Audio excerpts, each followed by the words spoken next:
And welcome in to the Main Event Sports Show. Main Event Sports TV Live is going down. Pregame, Cardinals, Tigers, Louisville taking on Clemson. On the road in South Carolina, down at Little John Coliseum. Rashawn Myers, Haven Harrington coming to you from the palatial estates of West Louisville. Haven, how you doing, sir? Man, I'm doing good. We're coming from the winter wonderland that is Louisville, Kentucky. Got a Yeah, good inch and a half, maybe 2 inches of snow on the ground. Crazy. I hope the weather's better down there in South Carolina than it is here. Oh man, I you know hate it the is. snow. I hate it. I really don't like snow. Never have. But as we were talking about, man, coming up here at 9 o'clock p.m., Fox Sports South, the University of Louisville Cardinals, will try to continue their winning ways. After dropping two straight games to Miami and Florida State, they were able to get a little good mojo by putting a beat down on Coach K, something that everybody loves to do. You know, did you know that Louisville is the only team that has a winning percentage, like above 500 winning percentage over Coach K in the ACC? Really? Yes. Like they went through all the programs that have played Coach K on multiple occasions. Louisville is literally the only team that has a above 500 winning percentage. Like that's pretty deep. So That he is pretty much hates. crazy. Yeah. Like he really just does not like Louisville, I'm sure. And once again, he even yelled at some student reporter after the game and got on the little kid for pretty much no reason at all. So he was definitely playing Scrooge, even though it's after Christmas. But Louisville's going to try to keep it going. Haven, they're going down there on the road to take on Amir Sims and the Clemson Tigers to see if they can keep it rolling. Man, I'm excited about the game. Yeah, I mean, to me, this is a big game from Louisville. Louisville has historically started out real slow. So this is a chance, I think, with a very winnable game for them to kind of work on some of their errors and kind of get out that rut of starting slow, try to really overcome that rut of where they forget how to play offensive basketball for like 5 to 10 minutes, and hopefully they can finally put together a complete game.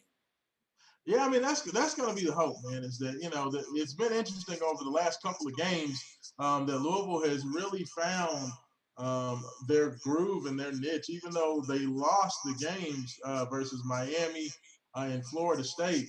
Jalen Withers, the redshirt freshman, has started to really come on, Haven, and start to really play better. Coach Mack, kind of talked about the fact that Jalen Withers, especially because he's playing out of position, he's a guy who was recruited to play more out as kind of that stretch forward, kind of in a similar role to Jordan Wara, at least position-wise, even though he's definitely not the shooter that Wara was, but he was going to be playing as the four-man with Malik Williams in the post. But, of course, with Malik Williams getting hurt, they did have to slide Withers down there to the starting five spot. And, Coach Mack has just talked about the fact that he's very excited with the development of Withers. Withers now averaging almost 12 points and a little bit less than 8 rebounds a game. And over the last 4 games, he's been averaging 15 points and almost 10 rebounds a game. So Jalen has really been stepping it up. And we want to see if against the Clemson team that plays a very similar style to what Coach Max likes is that, kind of ground and pound, physical, rebounding, tough, ugly defensive basketball. That's Clemson's calling card. So Louisville's going to need for Jalen Withers to come out and have a big game. So it's going to be exciting to see if he can keep that up. Yeah, it is. It is because he has been that bright spot for the team, especially as a young guy coming on. This is exactly what Louisville needed. Louisville has been looking for that third scorer. The last game, normally Johnson is normally like the second scorer. It's Carlik's number 1, Yes. David Johnson's number 2, and sometimes they flip flop. If we can keep Withers going, and David can play like we know he can play, and Carlik can play like we know he can play, that may be like the missing element for this Louisville team. Oh, it would be huge. If Louisville can find a consistent third guy to go along with Carlik David and then have, Jalen be that consistent third guy, if he can give Louisville 12 to 13 points consistently a game, I think it really takes Louisville to another level because they have other guys that are capable of going off and getting you double figures in a game. I mean, we've seen Quinn Slazinski play pretty well and get to that 9, 10, 11, 12 points spot. Josh Nickelberry, even though his shooting has been off, I think that he has the ability to put the ball in the bucket and get hot for a game. And we've seen Samuel Williamson do it. So, if you can have three guys that are going to combine for somewhere in the neighborhood of 40, 40-ish points. If you can get guaranteed 40 to 45 points from three of those guys, then you can find whoever has the hot hand that night to give you a little bit extra. I think it would be huge for this Louisville team, because when Louisville scores into the 70s and can get that up to the 75, 80-point plateau, Chris Mack's record goes up exponentially. So you would think that would be huge going forward. So, I mean, I think that's something that fans will want to watch tonight, even though I know a lot of fans get annoyed with these Fox Sports South games because, it's kind of hard to find Louisville when they play on Fox Sports South. And it's very hard to find Louisville playing the outspot on Fox Sports South, which me like begs the question. Like, Louisville is one of your premier teams in the ACC. Why do you bury them? Why are they not on the ACC network proper? No, you would think that the market that has been number one in college basketball for like the past forever would get prime time channel space and not relegated to Fox Sports South. I mean, unless the ACC has some backdoor deal or something, Fox Sports, where they have to give them something. This makes no sense. Like, no sense at all. Well, it comes down to the ACC's television contract with ESPN. Like pretty much, the ACC network. In previous spots when Louisville was, of course, in the AAC, the Big East, as well as the Conference USA going all the way back. The television contracts were set up where basically they had a deal in place to where certain numbers of games would be on the ESPN families of networks, but then they allowed the schools each to handle their non-conference schedules and slates. So that's why you could see Louisville come in and play on WHAS 11 or Channel 32 or wherever. Usually it was HAS 11 for the most part when I was growing up. And play on Raycom Sports, which everybody remembers. But unfortunately, when Louisville joined the ACC basically owns the complete and total television rights. So basically, all of their games are negotiated. And unfortunately for folks here locally, Fox Sports South has been in a civil war with a lot of our local channels. So it's been a little bit hard, just depending on what network you have, to be able to find them, because they get blocked out on the ESPN app. So you can't watch their games here when they play on Fox Sports South. And it's unfortunate. There are ways to get around it. All my people that love Fire Sticks, go look up Mobdro, Mobdro. If you can find it, you can find the game. So, that's all I'll say about that on the interwebs, but it's out there if you can find it. Just got to be a little tech savvy, I think. Oh, hey, we have Faith has chimed in with a question. Any news on Malik Aiden or Charles Minlin? Aiden, I'm going to answer that one. Who knows? He's healthy. He's ready to go. He can play, but, I mean, apparently Chris Mack doesn't like playing Aiden for whatever reason we don't know. He played like in 3 games and hasn't seen a lot of days since. Well, I will say this about Aiden, and this is something that has come up in more rumor mill than anything else. But there was talk about Aiden having, had a turned ankle and having a groin pull. There are some thoughts that there's maybe some medical things going on with Aiden that may be slowing him down right now. I don't know how true that is, but I have heard, since really and truthfully the end of December, that Aiden's been dealing with some different medical issues. So, he's continued to seem engaged and he's continued to be a part of it. So I don't see a guy who's looking to transfer, leave out, have a bad attitude. His body language has been great, and it seems like he's been really a part of everything. But I have heard that there's possibly some concerns health-wise with Aiden Gahan, which may explain some of the reasons why we haven't seen it. Now, that being said, Charles Minlin, of course, played in his second game versus Duke this past weekend. And Charles, he didn't shoot the ball. So I don't know where his offensive game is at. But I will say that in his second run that I saw him, Charles Mendon looked a lot better defensively. He looked to be moving better laterally. I think it's just going to be a process with him coming back off a knee injury. He's got to find that confidence back.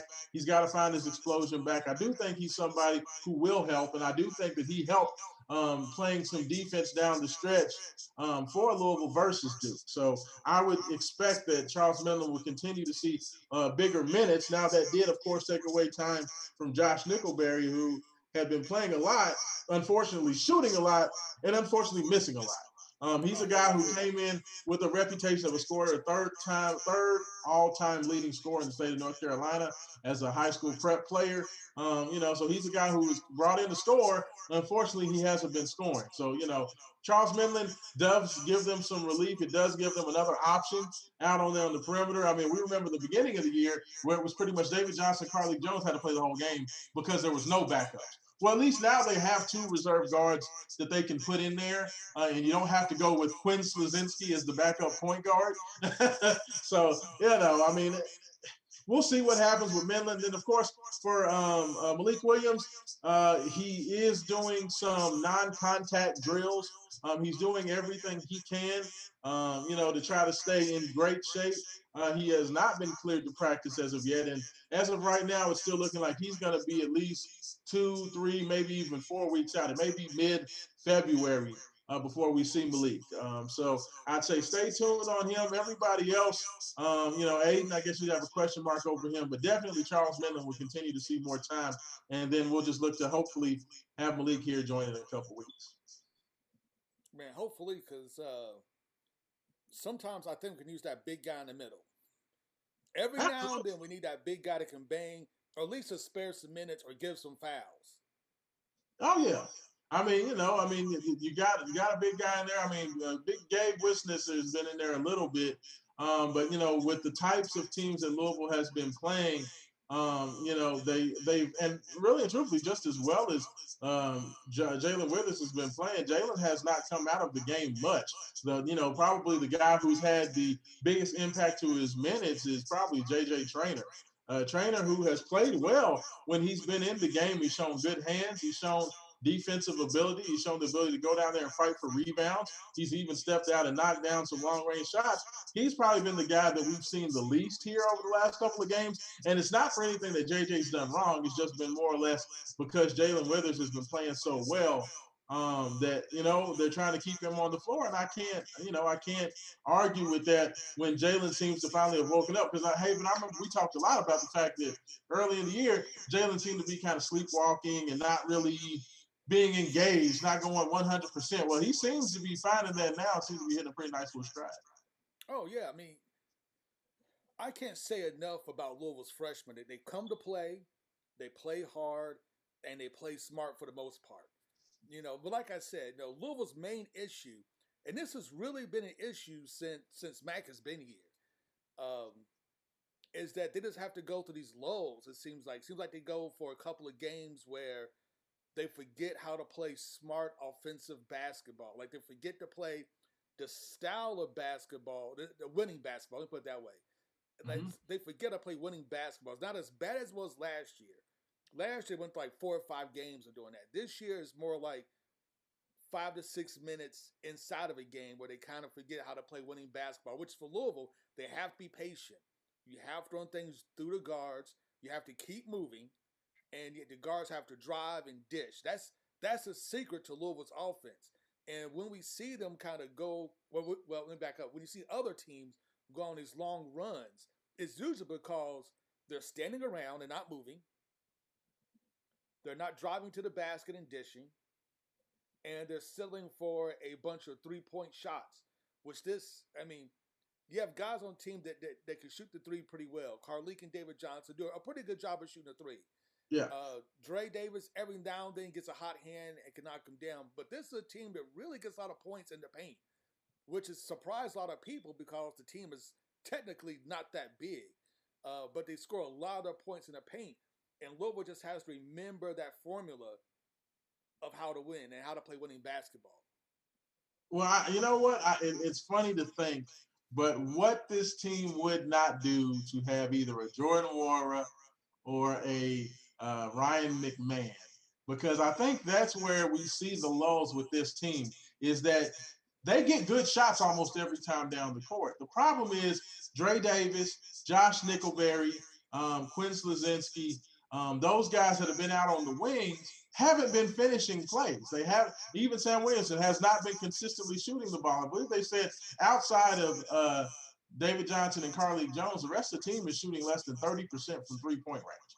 Oh yeah. And that's what's killing them is that I think they go through these lulls because a lot of times if it's not David or Carlik scoring, the team's just not scoring at all. And that's been the problem. Is like they're getting good shots, but right now they don't have that knockdown shooter. And if you could put a Wara on one wing and a Ryan McMahon on the other wing with these two guards, oh, you would have maybe the best team in the country. But unfortunately, that's not what they have right now. So that's why it's just continuing to see the freshmen like that. DeAndre Davis had a nice little comeback game versus Duke, and he started to do some good things. He knocked down a couple of three balls, had a couple of nice moves to the basket. So hopefully, if he hit that freshman wall and kind of slowed down there in the midseason, hopefully he's starting to pick it back up again. And if we can see him start to be a little bit more consistent, then I think that those offensive lulls will get shorter. Yeah, and I agree. That's the big thing. You're talking about Wara and McMahon. This literally would be the perfect team for him. Last year was not a good team for those guys to be on. Actually, the past 3 years, 4 years for some of them, they were here, weren't very good teams for them to be on because they never played to their strengths. Like we needed Wara to be the man. Yes. That's not him. He's not the man. He is a good, like, role player type of guy. He's not going to be the guy to put the team on his back and let's ride. That's not what he does. And that's why we both thought the NBA would be a much better fit for him because he doesn't have to be the man. He can do what he does best, shoot, and kind of play defense. But shoot. Yeah, I mean, dynamic ball handlers is exactly what Louisville has been missing over the last couple of years. I mean, Fresh Kimball was a nice player, but Fresh Kimball couldn't really get by his man consistently enough to set guys up for shots last year. Same thing with Kristen Cunningham 2 years ago. Those guys were great players, but they really just didn't have the explosiveness or the craftiness to really get into the lane and make the defense pay for helping off and kicking to the open shooters. I mean, a lot of what Ryan McMahon and Jordan Wara did was basically off straight pull-up, just kind of getting their own shot. So, yeah, I mean, if Louisville had that or if Josh Nickelberry was playing up to his reputation, that would be huge because these guys are getting open looks. When you have two dynamic ball handlers, this is something that, our friends down the road in Lexington, Kentucky, has had for years, where you have two dynamic ball handlers and you're able to have those two guys play off one another, and it leaves the wings wide open for shooters to be able to knock down shots. Well, Louisville has the two dynamic ball handlers now. Unfortunately, they don't have guys knocking down shots, and that's one of the things and emphasis, one of the points of emphasis that Chris Mack has made in recruiting. We see Eric Vanderheiden, who is a 6'9" shooter that's coming in next year. He's a guy who's known for being able to knock down three-point shots, as well as Mike James, L. Ellis, and Bobby Pettiford are all guys that have the ability to knock down the three ball. So things are getting better, but, Chris Mack is still early on in his development of what he wants his team to be. Having Carlik Jones come in this year has been great. I mean, he's a guy who could possibly win ACC Player of the Year.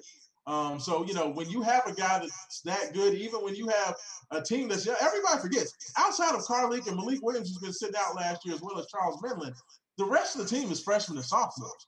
Mostly guys that didn't play or guys that played very little. So this is a very young team. This Louisville team is ahead of schedule. For this team to be 10-3 right now, I think more speaks to the talent of David Johnson and the just all-star ability of Carlik Jones more than anything else. Oh, yeah, I would agree. And the great thing is, like, this is a guards game. College basketball is a guards game. And for Louisville to have the type of guards they have is phenomenal. When you can have two of the best point guards in all of college basketball, that's going to take you far.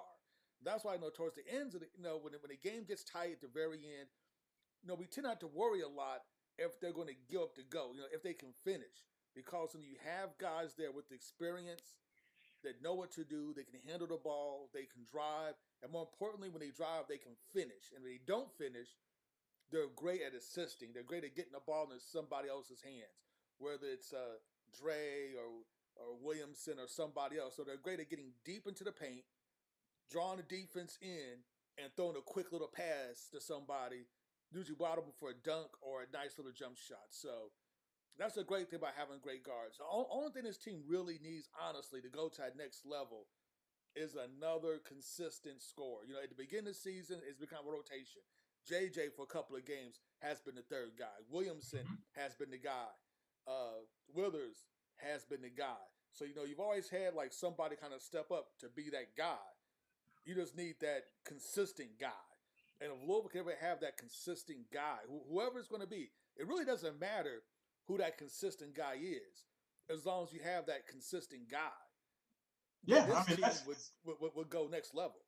I mean, that's what it comes down to. If they can have that, if you can continue to have Jalen Withers as a consistent producer in the middle and a guy who can make himself a threat in the low block, and you can have those two dynamic ball handlers, if you can get one guy who can be a knockdown shooter and can be a guy who can give you a consistent 35 to 40% average shooting the three ball, then you have makings of a special team. I mean, this Louisville team, to me, I have not felt this confident about a backcourt in terms of being able to put away a game in the last 4 minutes since probably Peyton Siva and Russ Smith were in the backcourt. Because I feel if Louisville is either tied or if they're nursing a 2-point lead, a 4-point lead in the last 4 minutes, I pretty much feel like the game's over.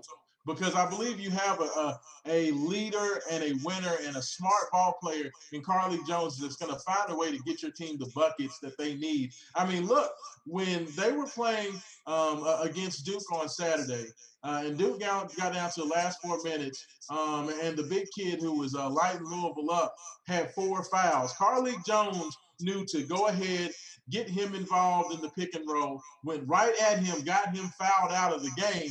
Hurt. When he was able to get Hurt fouled out of that game, it was good night, sweetheart. I mean, that was what put him away. And that's what you have when you have a very smart lead guard. I mean, when you have that, it's special. And that's why I hope that this Louisville team can continue to get better. And I think they will because they're a young team. I think they're going to continue to get better and better and better. I don't think this Louisville team is playing their best basketball right now, even. I mean, I still think they still have a couple more notches up that they can probably go before the end of the year. Oh, they definitely do. And the great thing about it is that they have the talent to go up those couple of notches. I remember at the beginning of the season, everybody kept saying that this team is too small, that some of the bigger teams in the ACC were going to give them problems. Teams with real centers was going to give these guys problems. And what we've seen so far is that has not been the case. That the guys have held their own against much bigger, taller competition, excluding the Wisconsin game because they just came off COVID. So I really don't count that game at all. Agreed. Florida State, they did not handle the size well at all. At all. They completely let that size of Florida State and athleticism get to them. But for the most part, Kentucky, a much bigger, taller team. Yeah. Louisville handled it just fine. SARS is 7 foot forever. Yeah. I mean, he's a bum. But he's Charles Bassey with Western Kentucky. Louisville did a good job. Another big guy. Yeah. So Louisville's handled the big guys. How? Smart basketball play, basketball IQ is how they did it. And that's how they're going to win games. That's how they're going to make a long-run tournament. And that, I predict, is how they're going to beat Clemson tonight. I'll have to agree with you on that. I mean, when you look at the teams that have that elite plus size, you don't have many teams that have that size in the ACC this year. We saw that Duke is a smallish team. Duke didn't really have. They had Jalen Johnson and Hurt, which were their two biggest guys who were both kind of 6'8", 6'9" forward types. Most of the teams in the ACC don't have that elite size. I know that, of course, North Carolina has several big men. But Virginia, no of guards. course, has their big guy in the middle. But for the most part, and Florida State, of course. But most of these teams play with smaller front lines that Jalen Withers should be fine battling against. The biggest thing for them is going to be continuing to get out the shooters.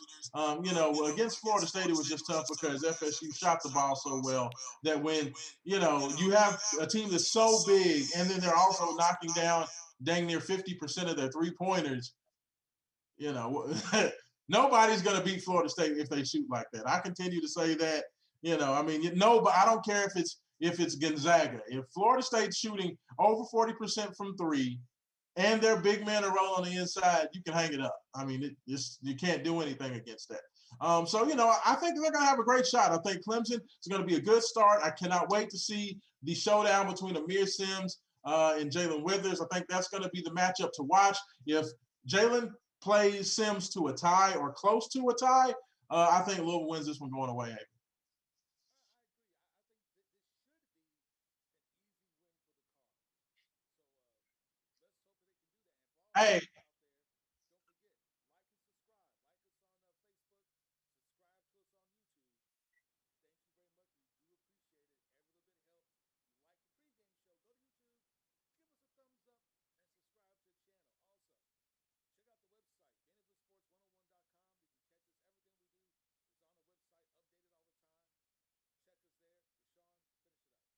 Hey, and I just want to say Louisville's not beaten Clemson on the road at Clemson since they joined the ACC. So while you think it might be easy, we'll find out. But Haven, I guess it's about that time, like we always say, Hey, without any struggle. there is no progress. Peace. Peace.